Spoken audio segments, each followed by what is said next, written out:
এই যে সুন্দরী ফল, ড্রাগন হলো একটা সুন্দরী ফল। আচ্ছা, অনেকেই বলে যে ড্রাগন নাকি এই যে এক অংশ সবুজ এক অংশ লাল, মানে সবুজ লাল মিক্সড যেগুলো থাকে, এটা নাকি খাওয়া ঠিক না। মানে এটা আসলে কতটা যৌক্তিক আমি জানি না, তবে আমিও কিনি না, আমি পুরা লাল দেখেই কিনি সবসময় ড্রাগন। কিন্তু এটা সেদিন কেন জানি চলে এসেছিল।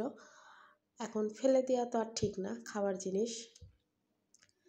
আর আমি কেন জানি ইদানিং খুব ড্রাগন প্রেমী হয়ে গিয়েছি। আমার ড্রাগন খেতে ইদানিং এত বেশি ভালো লাগে, আমার কোনো ফল খেতে ভালো লাগে না। মানে ড্রাগন কেন জানি, ছেলেকে ড্রাগন খাওয়াইতে খাওয়াইতে আমি নিজে এখন ড্রাগনের ফ্যান হয়ে গিয়েছি। ড্রাগন মিষ্টি হওয়া লাগে না, ড্রাগন যদি পানসেও হয় আমার কেন জানি খেতে ভালো লাগে। আর মিষ্টি হলে তো কথাই নাই।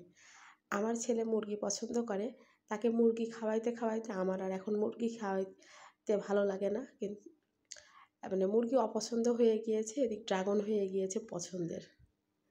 বাচ্চাকে ড্রাগন খাওয়াইতে খাওয়াইতে এখন দেখি বাচ্চার চেয়ে আমারই ড্রাগন বেশি ভালো লাগে। তবে আমার বাচ্চা যে কোনো ফল খেতে আলহামদুলিল্লাহ খুব পছন্দ করে।